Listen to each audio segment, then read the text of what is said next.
ఆలయ ప్రాంగణం అనే శీర్షికతోటి మీ ముందరకు వచ్చానండి. ఈ గోపురం చూసి గుర్తుపట్టారా నేను ఎక్కడికి వచ్చాను?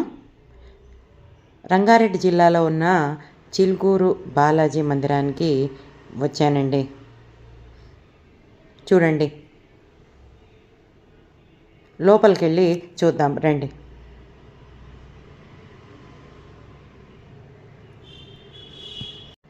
లోపలున్న దేవుణ్ణి చూద్దాం రండి. ధ్వజస్తంభం దగ్గరికి వచ్చాను, చూడండి.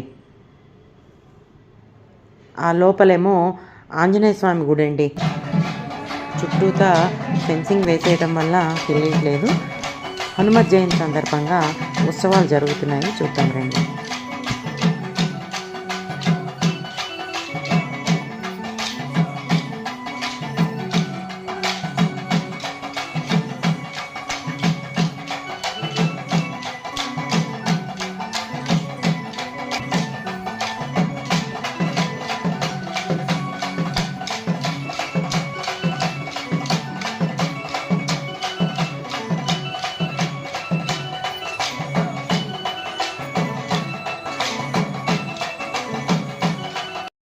హనుమత్ జయంతితో పాటు బ్రహ్మోత్సవాలు కూడా చేస్తున్నారండి.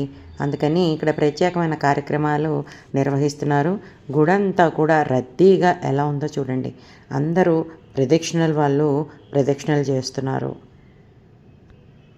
ఎక్కువ ఆర్భాటాలు ఏం లేకుండా సీదా సాదాగా ఉంటుందండి ఈ ఆలయం.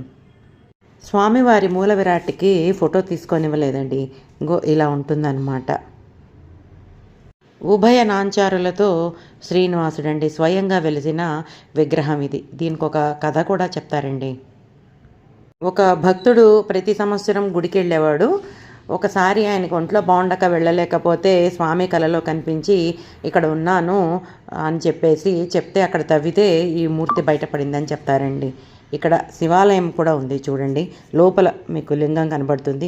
ఇది 500 ఏళ్ల నాటి రావి చెట్టు అండి. ఆ రావి చెట్టు కింద శివలింగం ఉంది. మీరు కనుక జాగ్రత్తగా చూస్తే శివలింగం ఉంది, చూడండి. శివాలయం.